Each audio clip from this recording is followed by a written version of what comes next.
The cashier looked right through me like I was invisible, then turned to the white girl behind me and said, "Next." My heart stopped. In that moment, I realized that no matter how hard I studied, how politely I spoke, or how carefully I dressed, some people would only see the color of my skin. But what happened next would change everything I thought I knew about standing up for myself. Which country are you listening from? Tell us in the comments below. My name is Maya, and I'm 17 years old. I live in a small town called Millbrook in Ohio, where my family moved when I was 12. We're one of only a handful of black families in our community, but I never let that define me. I was the type of kid who believed that if you worked hard enough, treated people with kindness, and stayed true to yourself, the world would treat you fairly in return. The move to Millbrook hadn't been easy for any of us. My parents, Dr. Angela Johnson and Dr. Marcus Johnson, were both college professors who had taken positions at the local state university. Mom taught African American literature, and Dad was a professor of environmental science. They had left behind a diverse community in Atlanta where I had grown up surrounded by kids who looked like me, where my natural hair was celebrated, and where being smart and ambitious was expected, not exceptional. I remember the day we drove into Millbrook for the first time. The moving truck ahead of us looked enormous against the backdrop of cornfields and white picket fences. "Look at those beautiful trees, Maya," my mother had said, trying to inject enthusiasm into her voice as we passed rows of colonial-style houses. "And the schools here have excellent academic ratings." But even at 12, I could read between the lines. I saw how my parents exchanged glances when we stopped at gas stations and restaurants during our house hunting trips. I noticed how real estate agents would suddenly become less available when we called to schedule showings. I watched my mother's smile become more strained each time someone asked where we were originally from, as if Ohio couldn't possibly be our home. The house we eventually bought was beautiful, a Victorian-style home with a wraparound porch and mature oak trees in the backyard. It was also the house that had been on the market the longest in the neighborhood, and I later learned that several other families had mysteriously withdrawn their offers when ours was accepted. Our first year in Millbrook was a masterclass in code switching and survival. My parents threw themselves into their work, earning respect through their academic credentials and expertise. Mom started a community book club that became wildly popular, and Dad initiated a town-wide recycling program that won state recognition. They were building bridges, creating connections, and proving their worth in a way that shouldn't have been necessary, but absolutely was. For me, middle school was a different kind of challenge. I was used to being one of many smart kids in my classes, but here I was, often the only black student in advanced courses. Teachers would look surprised when I scored highest on tests, as if my intelligence was somehow unexpected. Classmates would touch my hair without permission and ask invasive questions about my family's culture and background. I learned to navigate these microaggressions with the grace my parents had taught me. When kids asked if I was adopted because my parents were so educated, I would calmly explain that black people had always valued education, even when we were denied access to it. When teachers seemed shocked by my vocabulary or writing skills, I would simply continue to excel, letting my work speak for itself. By high school, I had found my rhythm. I was a straight A student, captain of the debate team, and volunteered at the local animal shelter every weekend. I played violin in the school orchestra and had started a tutoring program for elementary students. My parents, both college professors, had raised me to believe that education and character were the keys to success. "Maya," my mother would say while braiding my hair each morning, "you carry the dreams of generations on your shoulders, but never let that weight dim your light." The truth was, I carried more than dreams. I carried the expectations of an entire community that watched my family's every move. When I made honor roll, it reflected well on all Black students. When I won debate tournaments, I was representing more than just my school. There was no room for failure, no space for teenage mistakes or mediocrity. I had to be twice as good to get half as much recognition, and I had accepted that reality as the price of admission to spaces where I was often the only one who looked like me. But Millbrook had also given me gifts. I had developed an unshakable sense of self, an ability to stand alone when necessary, and a deep appreciation for allies who chose to see beyond skin color. My best friend Sarah, a white girl whose family had moved from California, became like a sister to me. She never asked to touch my hair or made comments about how articulate I was. Instead, she defended me when other kids made ignorant remarks and always made sure I was included in group activities. There was also Mrs. Patterson, my English teacher, who saw my potential and pushed me to apply for advanced writing workshops. Mr. Rodriguez, my chemistry teacher, who encouraged my interest in medicine and helped me secure internships at the local hospital. And Coach Williams, who made me debate team captain not because I was Black, but because I was the best debater on the team. These relationships had taught me that while racism existed, so did genuine human connection. They had shown me that my worth wasn't determined by my race, but by my character, intelligence, and contributions to my community. That Saturday in March started like any other. Spring was finally arriving in Ohio, and I had just finished my SAT prep class at the local community center.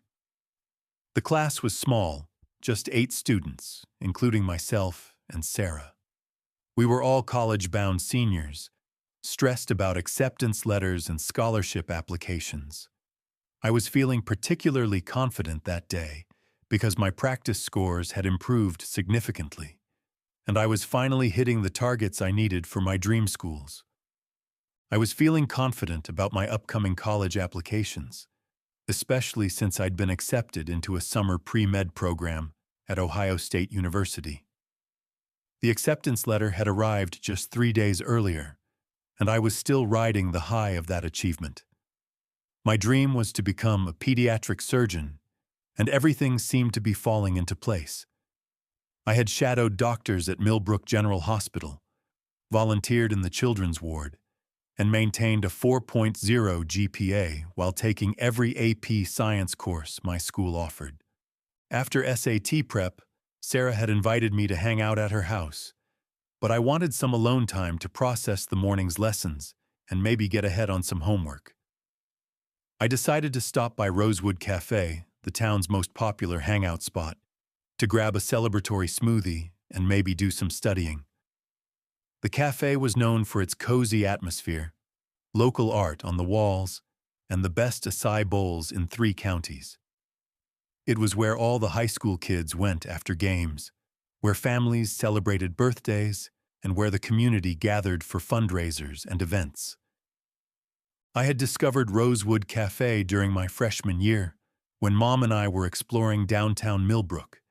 It had become my go-to study spot, especially during exam periods. The owners had always been friendly, the Wi-Fi was reliable, and the background music was perfect for concentration. I had probably spent hundreds of hours there over the past 3 years, working on essays, preparing for debates, and meeting with study groups. The cafe held special memories for me, too.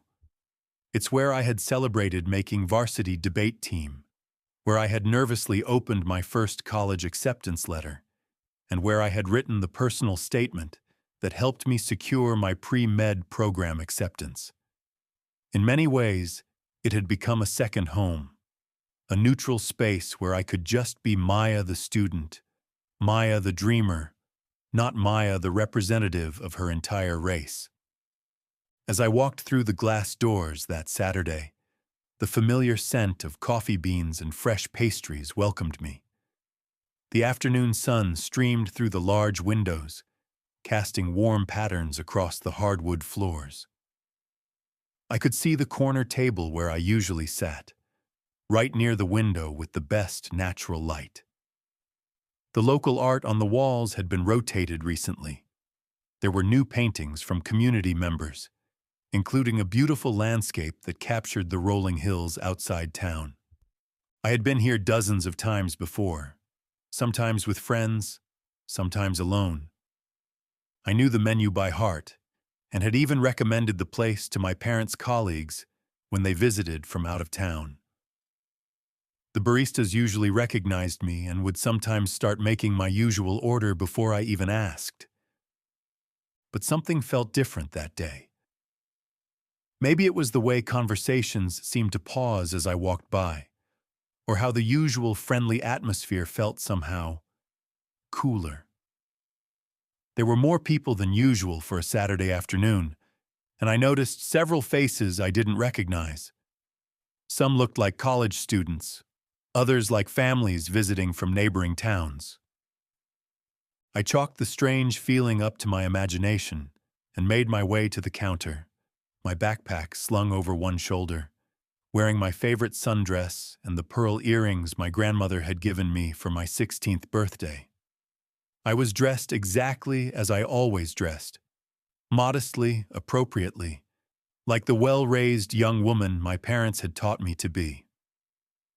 As I approached the counter, I pulled out my phone to review my notes from SAT prep while I waited in line. The questions we had practiced that morning were still fresh in my mind, and I wanted to review the strategies our instructor had shared for tackling the most challenging math problems. I was so focused on my studies that I almost didn't notice the shift in energy around me. The cafe was moderately busy for a Saturday afternoon. Families occupied the larger tables, teenagers clustered in the corner booths, and a few people worked alone on laptops. I recognized several faces. Mrs. Henderson from the library was reading a novel in the corner. The Martinez family was celebrating what looked like their daughter's birthday, and two of my classmates were studying together near the window. I took my place in line behind two other customers, pulling out my phone to review my notes from SAT prep while I waited. The line moved slowly, which was normal for Rosewood Cafe. They prided themselves on made-to-order drinks and took time to get each order perfect. I had always appreciated this attention to detail, even when it meant waiting a few extra minutes. The first customer, an older gentleman I didn't recognize, ordered a complicated coffee drink with multiple specifications. The cashier, a girl I now realized was Jessica from my school, took his order with patience and enthusiasm, asking clarifying questions and making suggestions. She smiled warmly as she explained the different milk alternatives and flavor options available. The second customer, a middle-aged woman, ordered for herself and her teenage daughter. Again, Jessica was attentive and friendly, even offering a loyalty card and explaining how the rewards program worked. The interaction was exactly what I had come to expect from Rosewood Cafe. Personalized service that made customers feel valued and welcome. When it was my turn, I stepped up to the counter with a smile, expecting the same warm service I had just witnessed.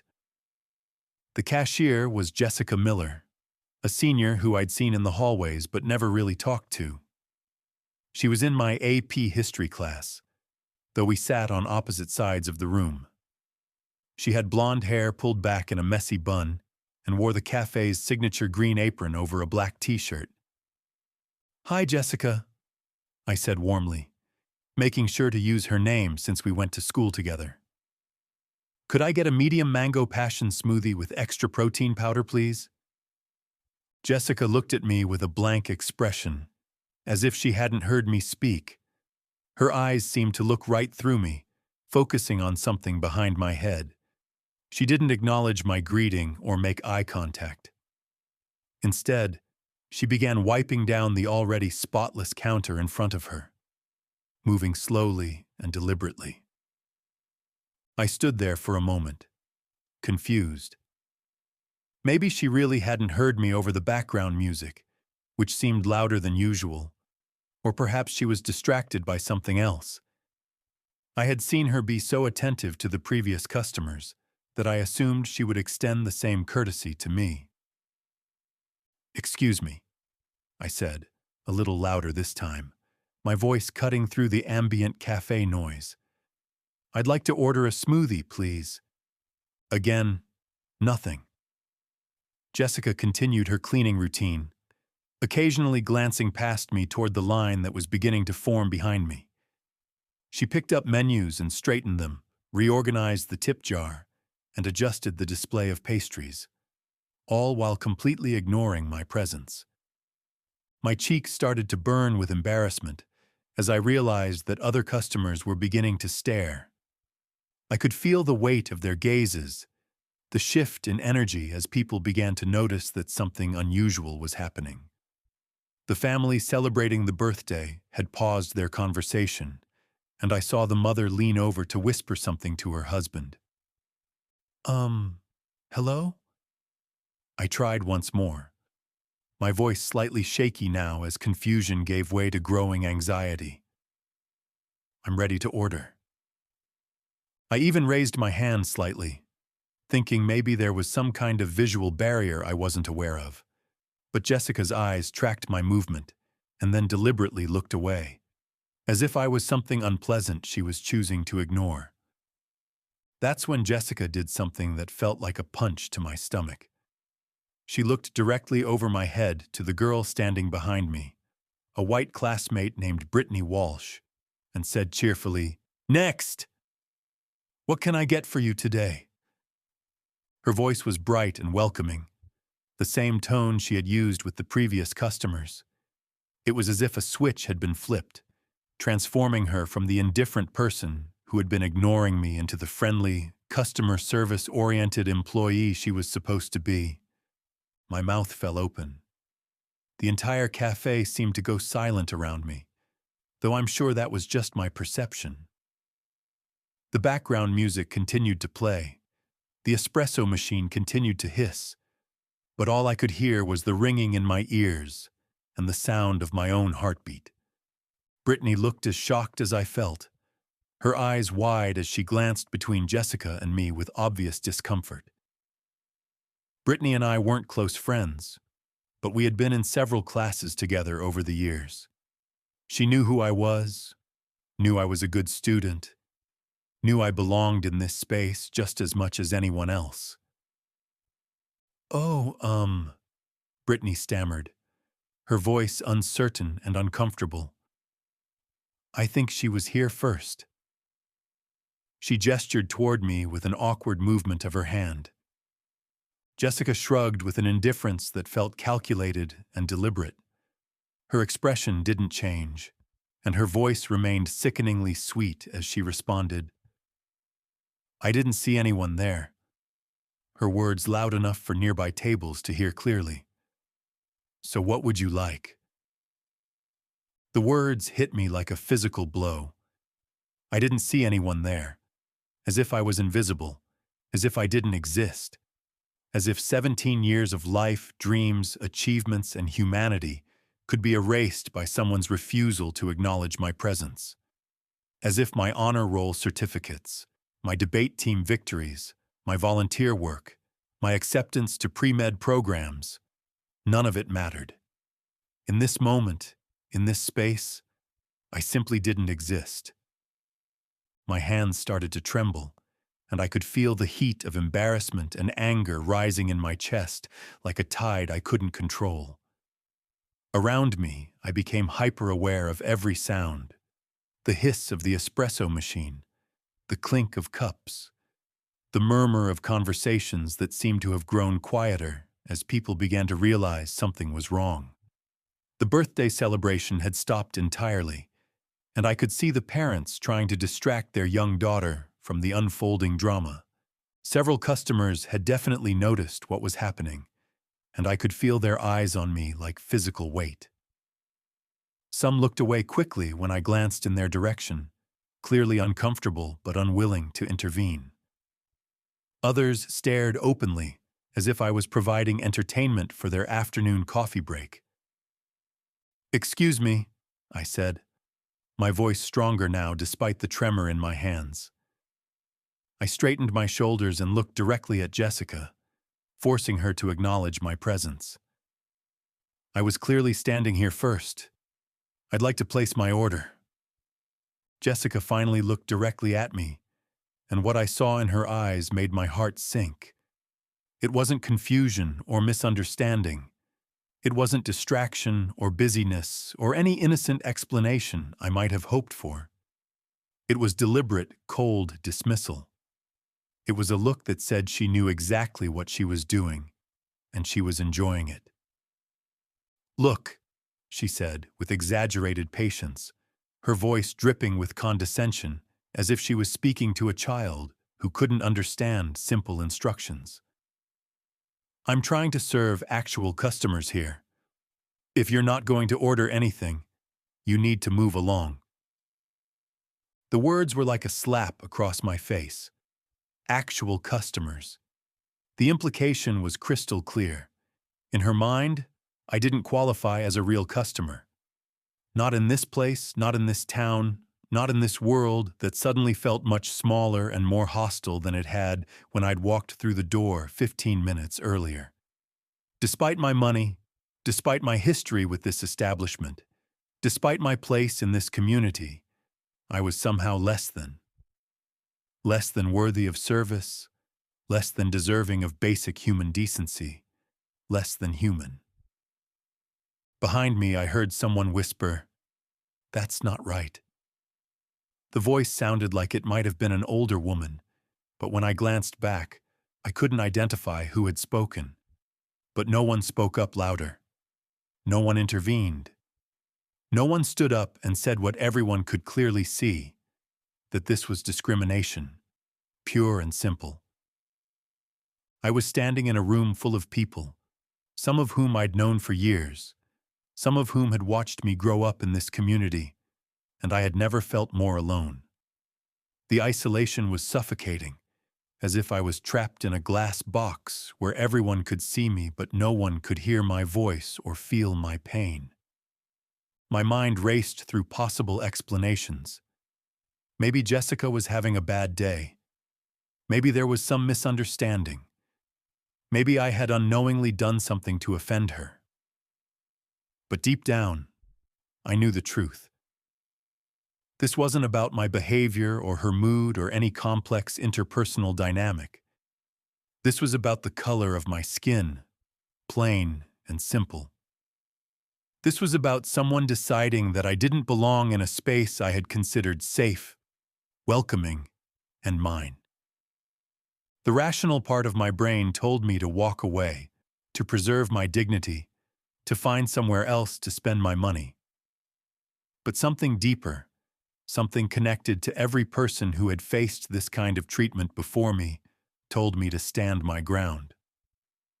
I thought about my grandmother, who had lived through Jim Crow and had told me stories about lunch counters and water fountains and all the places she had been told she didn't belong. I thought about my parents, who had fought to build a life in this community. I thought about the little black girls who might face this same treatment someday, and what it would mean if I walked away without saying anything. "I have money," I said, reaching for my wallet with hands that I willed to stay steady. My voice was clear and strong, carrying across the now quiet cafe. "I've been coming here for years. I know exactly what I want to order. There's no reason you can't serve me." I pulled out a $20 bill and placed it on the counter, the crisp green paper stark against the dark wood surface. "I'd like a medium mango passion smoothie with extra protein powder. That's $11.50, plus tax." Jessica looked at the money as if it was contaminated, then back at me with an expression that had moved from indifference to outright hostility. She crossed her arms and leaned back against the espresso machine, her body language screaming defiance and disdain. "I reserve the right to refuse service to anyone," she said, her voice carrying a smugness that made my stomach turn. She gestured toward a small sign posted near the register, one I had never noticed before in my years of coming to this establishment. "Maybe you'd be more comfortable somewhere else." Somewhere else. The words echoed in my mind, carrying with them the weight of generations of discrimination. How many times had my grandparents heard those words? How many times had my parents? How many times had Black families been told to find somewhere else to eat, somewhere else to shop, somewhere else to exist? And now, in 2024, in a place I'd considered a second home, I was hearing them too. Brittany had stepped aside, clearly uncomfortable with the situation, but unsure how to help.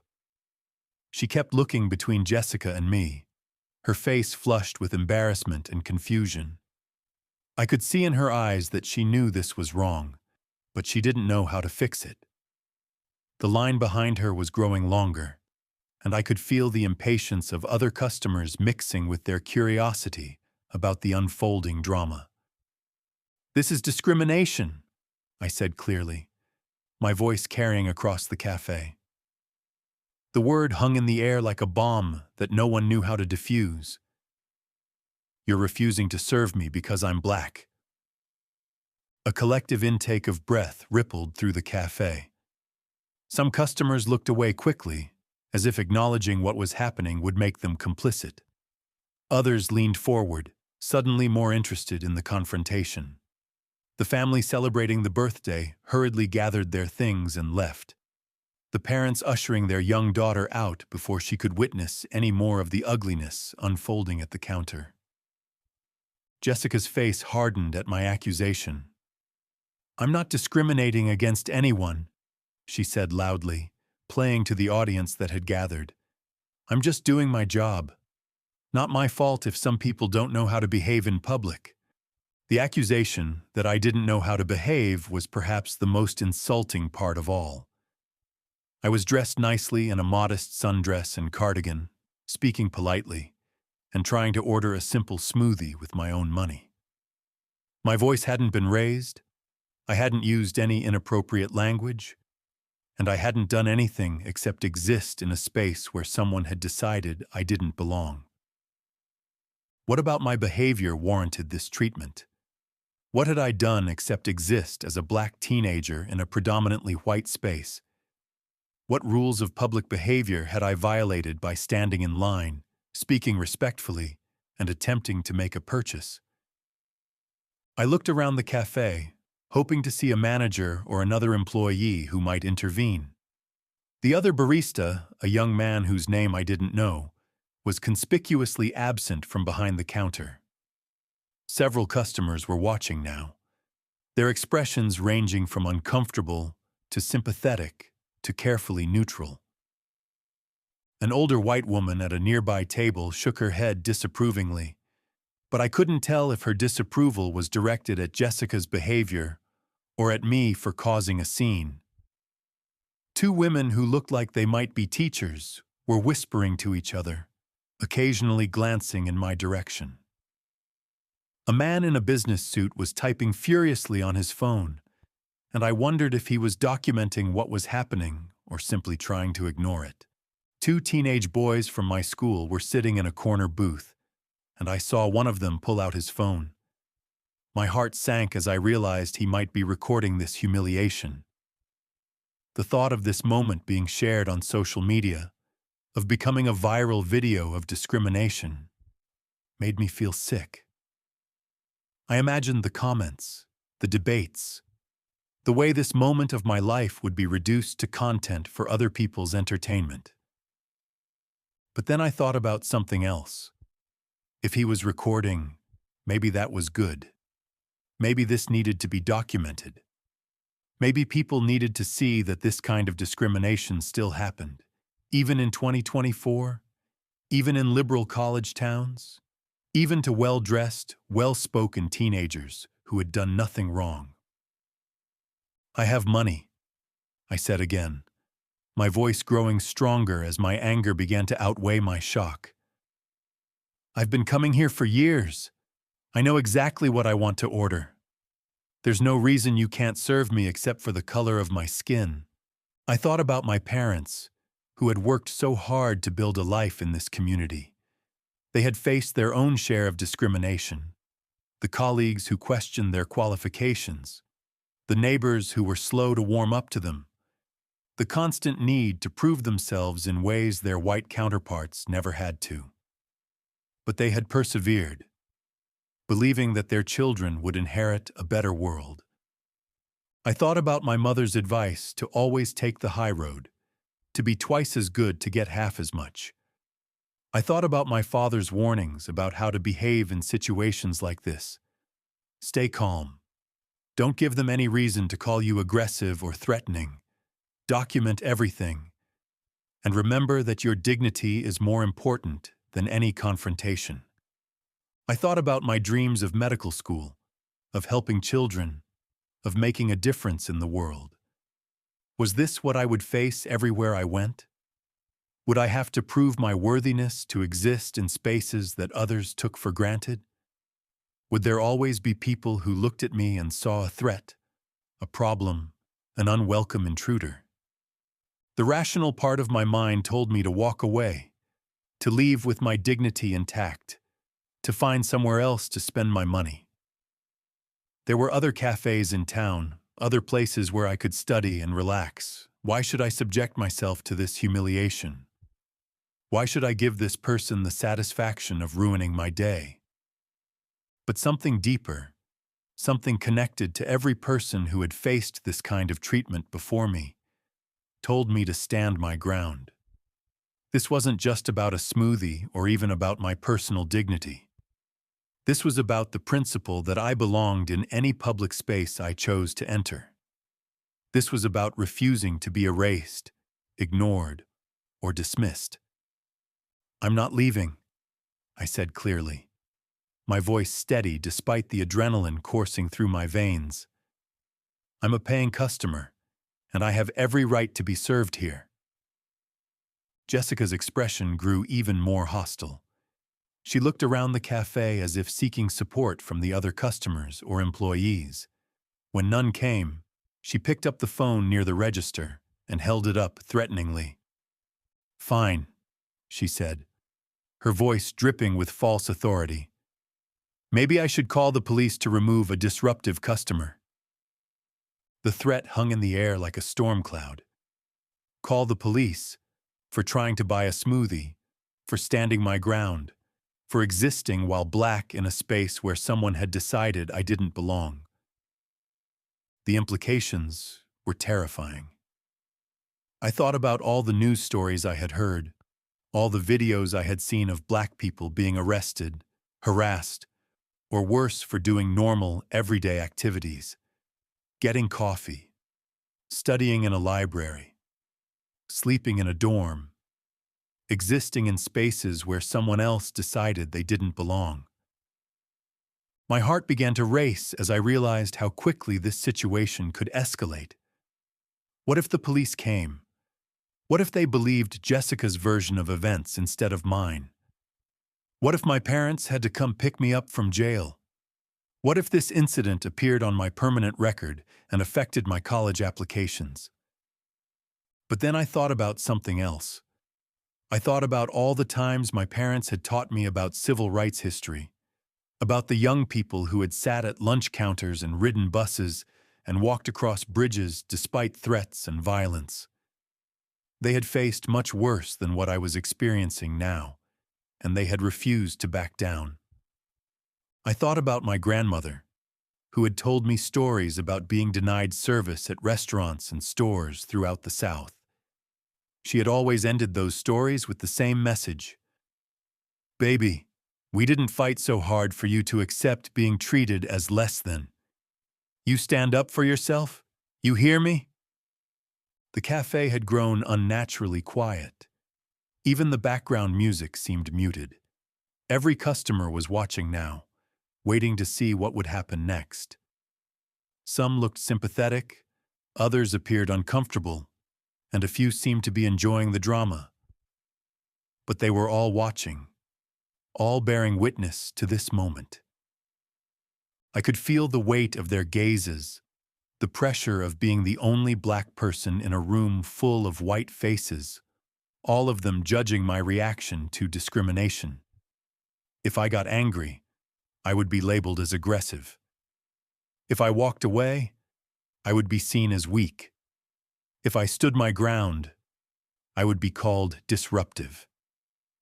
There was no winning move in this situation, no response that wouldn't be criticized or misinterpreted. But I also realized something important. This wasn't about them. This wasn't about performing the right kind of reaction for their comfort. This was about my own dignity, my own sense of self-worth, my own refusal to accept treatment that was clearly wrong. "Go ahead and call them," I said, surprised by the steadiness in my own voice. "Call the police and tell them you're discriminating against a customer because of her race. I'm sure they'll be very interested in that conversation." Jessica's hand hesitated over the phone. For the first time since this confrontation began, she looked uncertain. Maybe she was realizing that her actions had witnesses, that her discrimination had been both blatant and public. Maybe she was beginning to understand that calling the police might not go the way she expected. The tension in the cafe was thick enough to cut when I heard footsteps approaching from the back of the store. Everyone turned to look as a tall, older black man emerged from what I assumed was the office or storage area.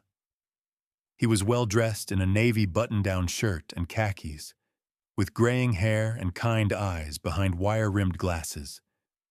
He moved with the quiet authority of someone accustomed to being in charge. My heart stopped. In all my years of coming to Rosewood Cafe, I had never seen this man before.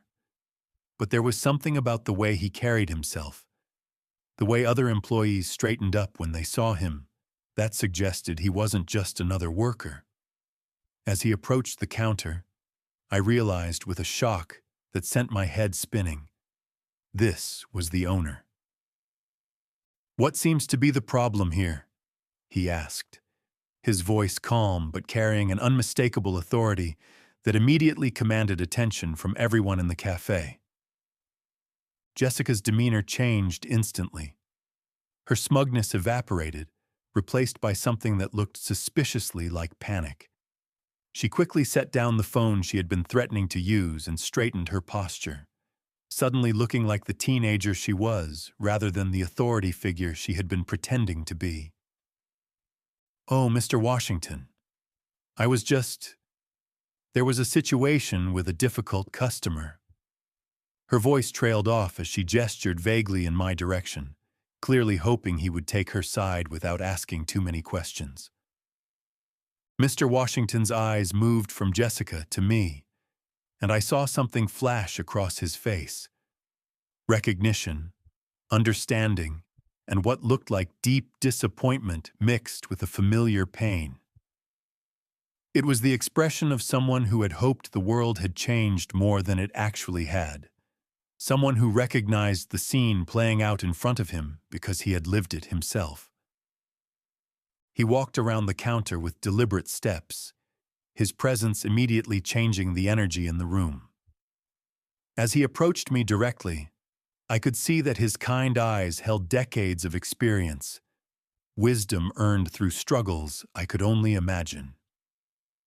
"Miss, I'm Robert Washington, and I own this establishment," he said, extending his hand to me with a warmth that was the complete opposite of the coldness I had just experienced. "I'm terribly sorry for whatever has happened here. Would you mind telling me your side of the story?" My mind was reeling. The owner was black. The owner was standing right here witnessing the discrimination that his employee had just directed at me. In all my years of coming to this cafe, I had never seen him before. I had assumed, like most people probably did, that the owner was white. The cafe was in a predominantly white town, served a predominantly white clientele, and employed what appeared to be predominantly white staff. But here he was, a successful black businessman who had built something beautiful in this community, and his own employee had just discriminated against a black customer right under his roof. I shook his hand, trying to process this unexpected turn of events, while also grappling with the emotional whiplash of the past 20 minutes. I just wanted to order a smoothie, I said, my voice still shaky from the adrenaline but growing stronger as I realized I finally had someone who would listen to me. I've been coming here for years. I'm Maya Johnson. I go to Millbrook High. But I gestured toward Jessica, who now looked like she wanted to disappear into the floor. She ignored me, then told the girl behind me that she didn't see anyone there. She said I wasn't an actual customer and threatened to call the police. As I spoke, I watched Mr. Washington's expression carefully. I saw his jaw tighten almost imperceptibly, saw the way his hands clenched slightly at his sides, saw the flash of anger that he was working hard to control. But more than anger, I saw pain. The deep, soul-weary pain of someone who had hoped his success would shield the next generation from the discrimination he had faced. Mr. Washington turned to address the cafe at large, his voice carrying clearly through the now silent space. Every conversation had stopped. Every customer was listening. Even the background music seemed to have been turned down. "Ladies and gentlemen, I want to apologize for the disruption to your afternoon," he said, his voice steady but carrying an edge that suggested barely controlled emotion. "What you've witnessed here is completely unacceptable and goes against everything this establishment stands for." He looked directly at Jessica, who had gone pale and was gripping the edge of the counter as if it was the only thing keeping her upright. "Jessica, please step into my office immediately." "But Mr. Washington, I was just—" she started, her voice high and desperate. "Now," he said firmly, the single word carrying enough authority to end any argument. As Jessica hurried toward the back of the cafe, practically running in her eagerness to escape the situation she had created, Mr. Washington turned back to me. The transformation in his demeanor was remarkable. The authority was still there, but it was tempered with gentleness and genuine care. "Young lady, I am profoundly sorry for the treatment you received here today," he said, and I could hear the sincerity in every word. "This is not who we are, and it's not what we stand for. I opened this cafe to be a welcoming space for everyone in our community, regardless of race, religion, or background." He paused, seeming to collect his thoughts while also appearing to wrestle with emotions that ran much deeper than this single incident. When he continued, his voice carried the weight of personal experience and hard-won wisdom. "You know, I bought this building 15 years ago, right after I retired from teaching high school chemistry," he said, and I could see him making the deliberate choice to share his story, not just with me, but with everyone in the cafe who was listening. "I'd saved for 20 years to make this dream happen. I wanted to create a place where young people like yourself could feel safe, welcomed, and valued." The irony wasn't lost on me, or anyone else in the cafe. Here was a black business owner who had worked his entire life to create inclusive spaces, who had probably faced countless instances of discrimination himself, only to have his own employee perpetrate the exact kind of treatment he had fought against. The weight of that irony settled over the room like a heavy blanket. "I understand if you never want to come back here," Mr. Washington continued, his voice gentle but carrying an underlying strength. "But I hope you'll give me a chance to make this right. Your smoothie is on the house today, and I'd like to personally ensure you're treated with the respect and dignity you deserve. I looked around the cafe, seeing the faces of my classmates and community members who had witnessed this entire exchange. Some looked ashamed, clearly recognizing that they had remained silent when they should have spoken up. Others appeared moved by Mr. Washington's response, nodding approvingly at his words and his actions. The two women who looked like teachers were now openly supportive, one of them giving me an encouraging smile. The teenage boy who had been recording put his phone away, and I noticed several people nodding approvingly at the owner's words. Even the man in the business suit had stopped typing and was watching the interaction with what appeared to be respect for how Mr. Washington was handling the situation. "Thank you," I managed to say, feeling tears prick at my eyes for the first time since this ordeal began. I appreciate your response more than you know." But these weren't tears of sadness or humiliation anymore. They were tears of relief, of recognition, of connection to something larger than myself. Here was someone who understood, someone who had faced his own struggles and had chosen to respond with grace and strength. Mr. Washington smiled, and in that smile I saw decades of his own struggles, his own dreams deferred and achieved, and his determination to make things better for the next generation. There was something almost paternal in his expression, as if he saw in me a younger version of himself, or perhaps the children he had taught throughout his career. "What's your name, young lady?" he asked. "Maya Johnson," I replied, surprised by how steady my voice sounded now. "Maya, it's an honor to meet you, though I wish it were under better circumstances," he said with genuine warmth. Maya is a beautiful name.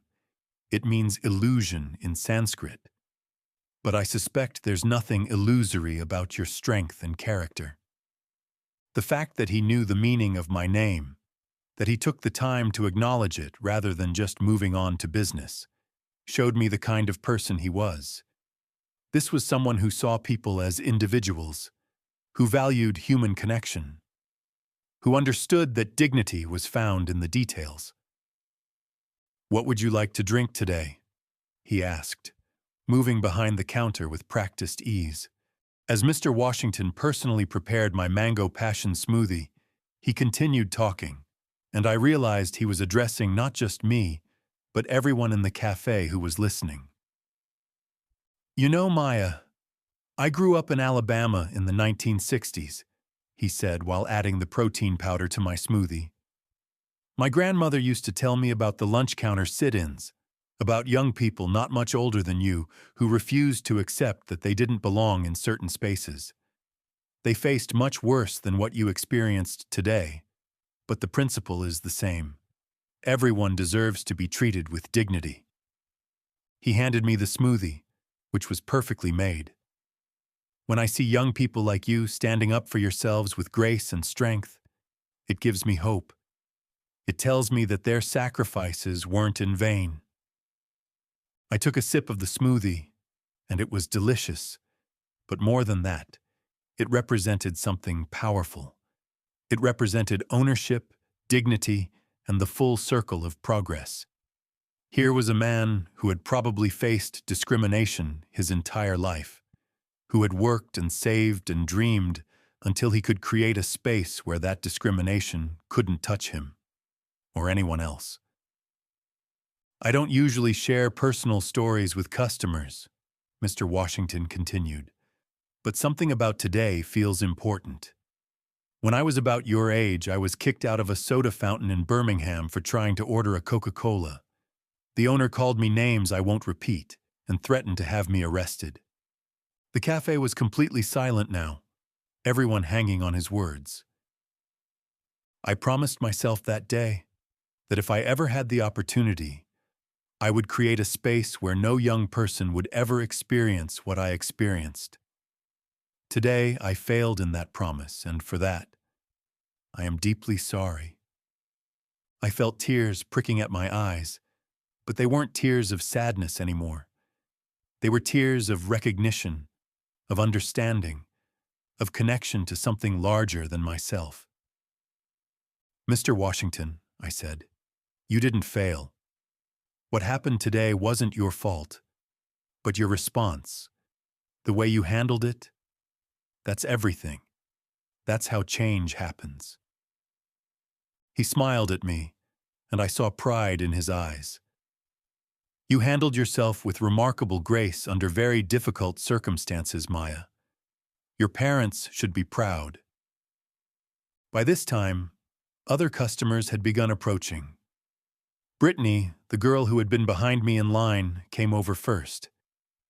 "Maya, I'm so sorry about what happened," she said genuinely. "That was completely wrong, and I should have spoken up louder." "Thank you for trying to help," I replied. "It meant more than you know." Several other customers approached to apologize for not intervening, to express their disgust with Jessica's behavior, and to thank Mr. Washington for his leadership. I realized that what had started as an experience of isolation and discrimination had become something else entirely: a teaching moment, a community conversation, and a demonstration of what leadership looks like in the face of injustice. The older woman who had been shaking her head earlier came over and surprised me by saying, "Young lady, I've lived in this town for 60 years, and what that girl did to you was shameful. You showed more class and dignity than she deserved." Even the teenage boys from my school approached, looking sheepish. "Hey, Maya," one of them said. "We're sorry we didn't say anything. That was messed up." As I prepared to leave the cafe, Mr. Washington walked me to the door, just as he had done for other customers throughout the afternoon. But this felt different, more personal, more significant. He paused at the entrance, looking out at the busy street beyond the cafe windows, where life was continuing as normal, unaware of the profound moment that had just unfolded inside. "Maya," he said quietly, his voice carrying the weight of years of experience and hard-won wisdom, "I want you to know that what happened here today says nothing about your worth and everything about the work we still have to do as a community."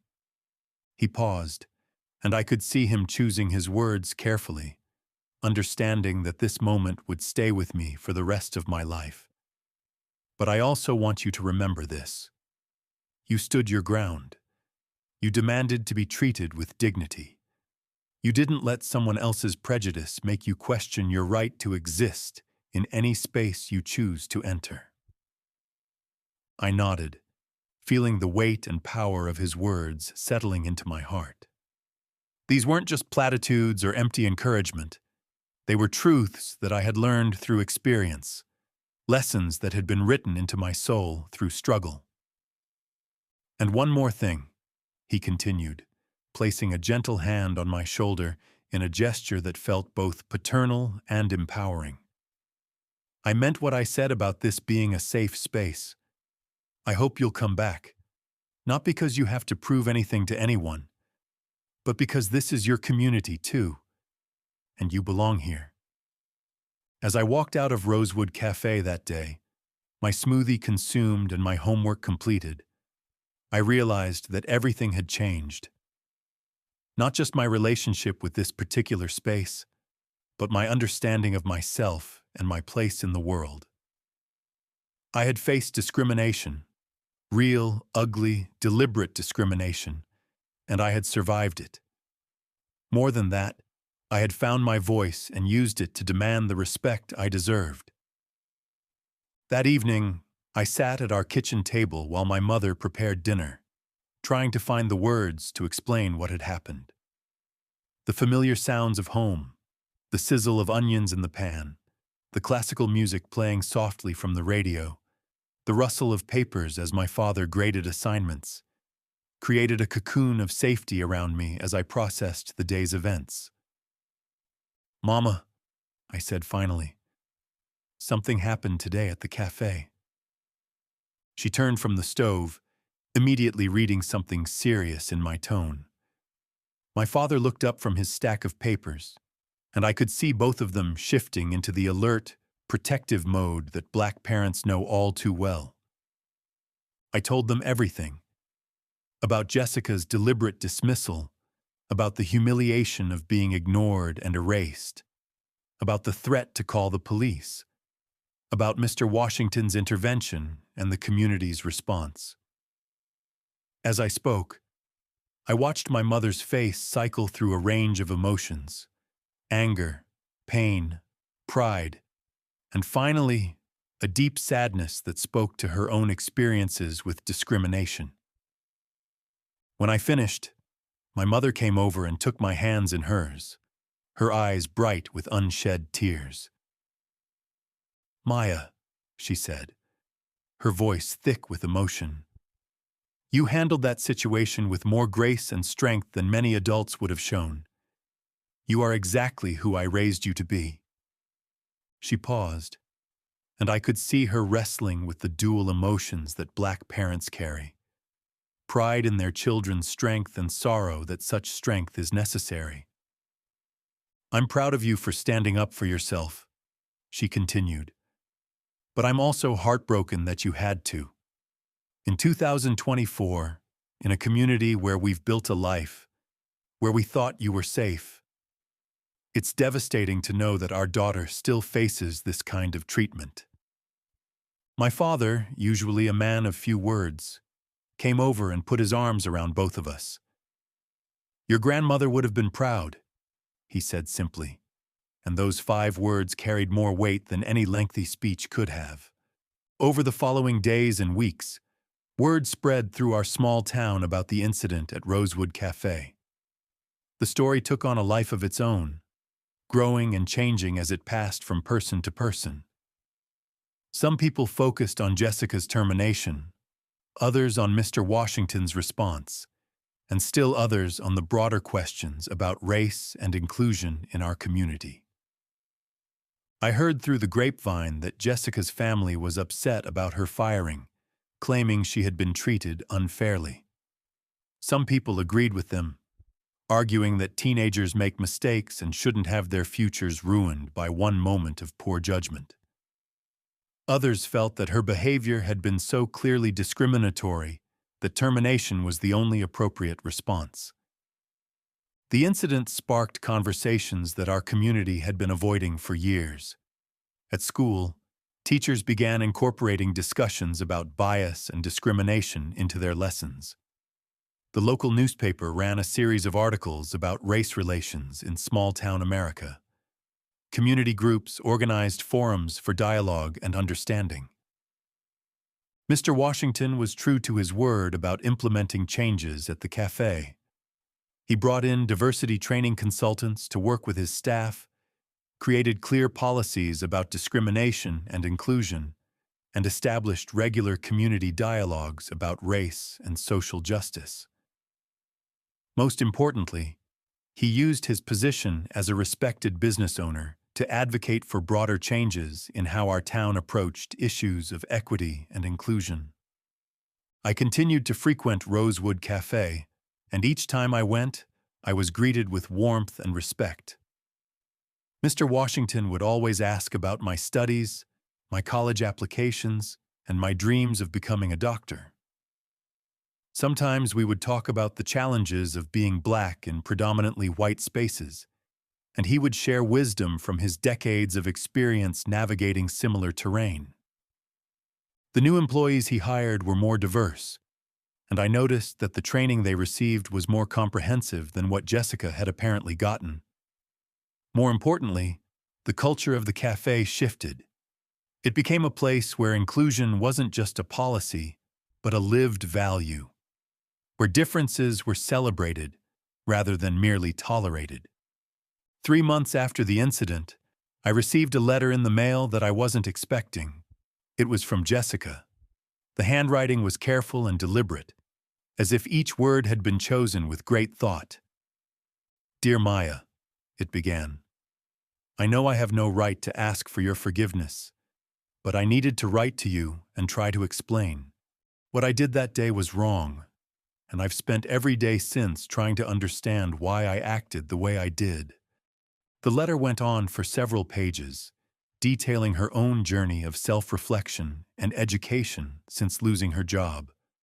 She wrote about the conversations she'd had with her family, the books she'd been reading, the volunteer work she'd started doing with community organizations focused on racial justice.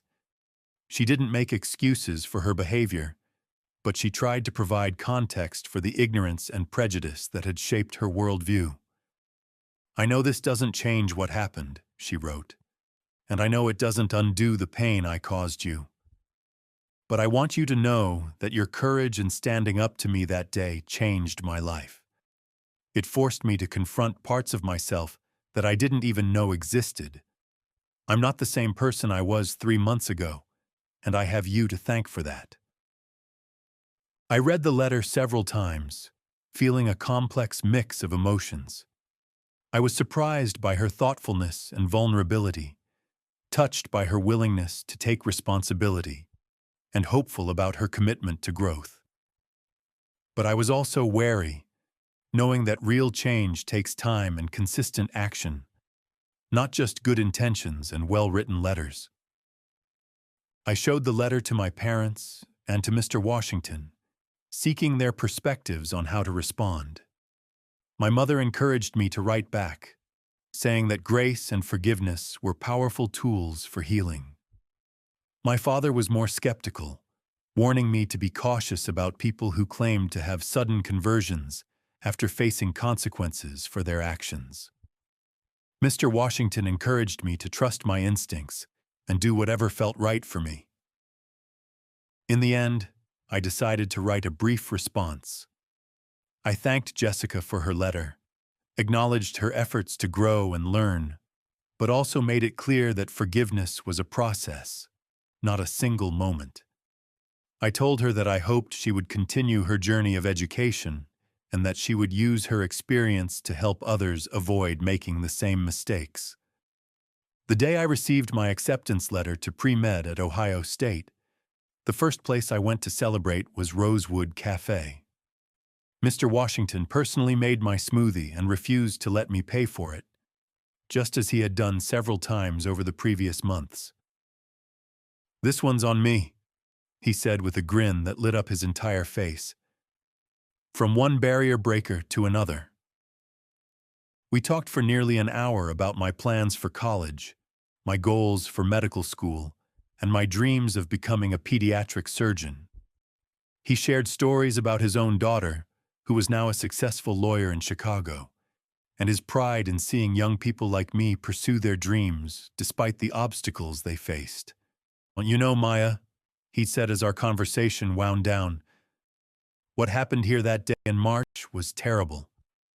But the way you handled it, the way our community responded, the changes we've made, that's given me more hope for the future than I've felt in years." As I prepared to graduate high school and head off to college, I reflected often on that March afternoon that had changed my understanding of myself and my place in the world. I realized that discrimination hadn't broken me. It had revealed the strength I already possessed. It had shown me that my worth isn't determined by others' inability to see my value. The experience taught me that standing up for yourself doesn't always lead to immediate vindication, but it always leads to self-respect. I learned that allies come in unexpected forms, and that sometimes the most powerful response to hatred is the demonstration of love and dignity. I discovered that one person's courage to do the right thing can change the entire dynamic of a situation, and that leadership in the face of injustice can inspire others to examine their own beliefs and behaviors. Most importantly, I learned that I am not responsible for changing people's hearts, but I am responsible for refusing to let their prejudice diminish my light. I cannot control what others think about me because of my race, but I can control how I respond to their ignorance. I can choose to stand tall, speak with dignity, and refuse to internalize their limitations as my own. As I packed for college that summer, I carefully folded the sundress I had worn that day at the cafe. It had become a symbol for me, not of the discrimination I had faced, but of the strength I had discovered. Looking at it reminded me that I had walked into that cafe as a girl and walked out as a young woman who knew her worth. The pearls from my grandmother went into my jewelry box with extra care. They had been with me during one of the most challenging moments of my young life, and they would be with me as I faced new challenges in college and beyond. They connected me to a legacy of strong women who had faced far greater obstacles than anything I would ever encounter. Today, as I prepare to start my journey toward becoming a pediatric surgeon, I carry that lesson with me. I know that I will face more discrimination in my life, in college, in medical school, in my career. The medical field, like many professional spaces, still struggles with issues of diversity and inclusion. I will likely encounter professors who doubt my abilities, classmates who question my presence, and colleagues who see my success as taking something away from them. But I also know that I have the strength to face whatever comes. I know how to stand my ground with dignity, how to demand respect without compromising my values, and how to turn moments of discrimination into opportunities for education and growth. I know that my worth is not determined by others' prejudices, and that my dreams are valid regardless of who believes in them. The smoothie that day was delicious, but the lesson was even sweeter. I belong in every space I choose to enter, and I will never again let anyone convince me otherwise. When people look at me now, they don't just see a young black woman. They see a future doctor, a leader, a voice for change. They see someone who refused to be made invisible, who demanded to be seen and heard and valued. Because that's who I've always been. That's who I was raised to be. And that's who I will continue to be, no matter who tries to tell me otherwise. The incident at Rosewood Cafe could have been just another story of discrimination, another example of how far we still have to go as a society. But because of Mr. Washington's leadership, because of the community's willingness to engage in difficult conversations, and because of my own refusal to accept treatment that was beneath my dignity, it became something more. It became a catalyst for change, a teachable moment, and a reminder that progress happens one person, one interaction, one moment of courage at a time. They judged me by my skin color that day at Rosewood Cafe, but I showed them, and more importantly, I showed myself, the unshakable strength of my soul. And that, I've learned, is a power that no one can ever take away from me.